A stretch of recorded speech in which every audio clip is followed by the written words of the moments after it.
እስካሁን የመጣነው ዋዜማው ላይ ነው። ወደፊት የምንሄደው አይነቱ ላይ ነው። እስካሁን በዋዜማው ላይ ነው ያለነው።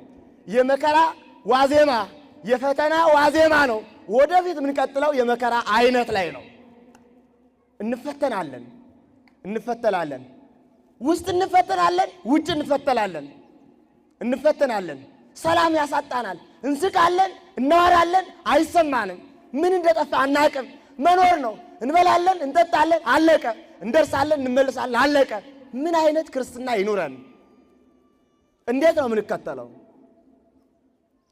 እንዳንገስጽ እንፈራቸዋለን። እንዳንናገር ይጨንቀናል። ዝም እንዳንልም ያስጨንቀናል። አሁን ህልውና ነው። የመኖር ያለመኖር ጉዳይ ነው። የመጽደቅ ያለመጽደቅ ጉዳይ ነው። ክርስቲያን የመሆን ያለመሆን ጉዳይ ነው። ምን ሆነን ነው የምንከተለው? አስቡ።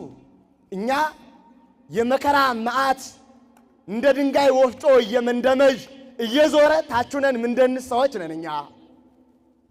እኛ የቤተ ክርስቲያን ጥፋት ታች ላይ እየጮኸ እየዞረብን እኛ እናወራለን።